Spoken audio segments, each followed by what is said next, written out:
let's just start, I guess, with what you thought of when you saw Mike Mayock's statement yesterday, Joe Banner. Well, I had a mixture of sympathy. I had a rise in my own personal blood pressure, having lived through a somewhat similar situation. And I had a reaction like, how can you be surprised? So I had all three at once. I mean,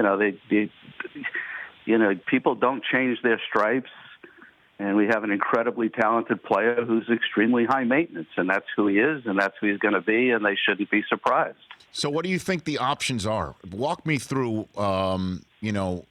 the options if, in fact, Antonio Brown decides that he's all out because of a helmet issue that clearly it's difficult to see a way out of here. Joe, what happens? Well, they can cut him. I mean, I haven't seen a player contract that ever doesn't require the player to report and practice, and I'm sure his contract requires that, and if he doesn't do that, they have the right to cut him, and they can claim that he was in default of the contract and his guarantees are voided. I'm sure there'd be a grievance, although at least on the surface it looks like the Raiders would have a pretty good case.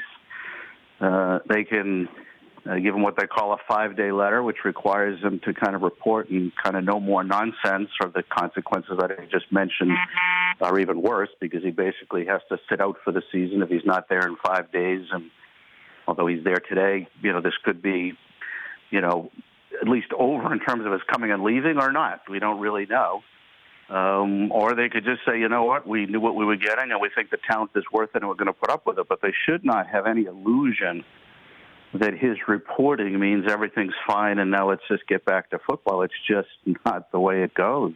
Well, I was talking earlier, Joe, that, what if week 1 through 3 he's got 12 catches for 200 yards and 1 touchdown? Don't you think he'd blame the helmet as much as the scheme, potentially? I mean, I don't want to be negative here, but I try to be realistic, right? Yeah, no, we're not seeing somebody who's kind of owning it, so to speak. I know Drew is kind of belittling this perspective, but there are 2,200-plus football players in camp right now wearing allowed helmets. He didn't have to leave, as you just said. He could have been there yesterday. He could have been trying a different helmet on the sideline. He could have been there last week. It's just kind of, petulance is really what it is. He was just, wasn't happy with the outcome, and so he took his ball and went home. I mean, you can't do that when you play professional football and you're under contract, you get paid a lot of money. And most importantly, you have a coaching staff of probably 20, 25 people and 89 players that are counting on you. You have to find a different way to manage your upsetness, and to think that the scenario you just described or any other won't kind of set him off is probably unrealistic. So, my worry is, one of the lessons I learned in 20 years in the league, and especially in some of these situations, is you must mean what you say and say what you mean. So when Mayock said he's either all in or he's not, what does that mean? What is he going to do? Because if Antonio Bryant or Perfect or Incognito, some of the other challenging players that they signed this offseason, realize that they're all talk, and if you get enough talent, they'll put up with basically anything.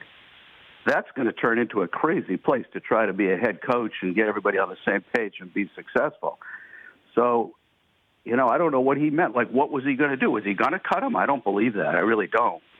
And I don't think they're sending him a 5-day letter or anything else. But fortunately, he came back in for the moment, so they didn't get their, I'm going to use the word bluff called, so to speak. It was a dangerous position because he could have been exposed as somebody who doesn't mean what he says. And then once that happens, players will take advantage of the situation. You mentioned forfeiture language and cap hits or whatever. What would it be? I mean, you said there would be a grievance case that the Raiders could win. Again, we are extrapolating this out to the worst case scenario that may not happen because Brown's back in camp or with the team. The fact that Brown's with the team might not mean that he's gotten over the helmet issue. So let's just use this as an exercise for all of the fans of this show to take in. What do you mean by forfeiture language and the money that would be cost? So the players have, and I've never seen a contract that didn't include this, very basic obligations in order to earn their pay or maintain guarantees on future money. And they start with things as simple as the player must report and the player must practice and play if healthy. Which is why I think we still hear Drew talking a little bit about the foot injury, because he's probably smart enough to realize that he may need to use that if they do get to this point. And, they could cut him and owe him nothing. They could claim that he has defaulted on the guarantee language, so they keep him and they pay him as they go, but he no longer has any guarantees. Remember, T.O., we were partway into the contract, so we'd already paid him. So we were actually in a position we could recover part of what we paid. I doubt that would be applicable in this situation. But he's risking all of the money that he has coming to him in the future contract.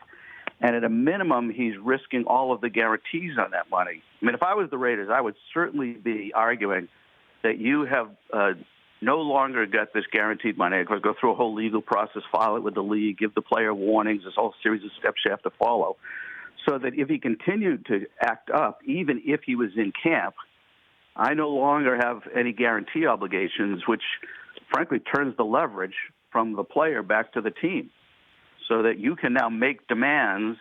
Once he's got $31 guaranteed $1 million, and you have no way out of that, a player can act very badly, and there's not a whole lot you can do about it.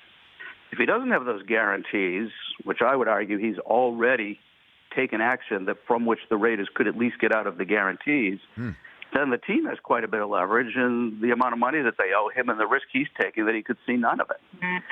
So the fact that he's in there, I suspect they won't want to rock the boat. They won't want to make an issue of this because, when you get a player around who you're worrying what they're going to do next, you try not to provoke them.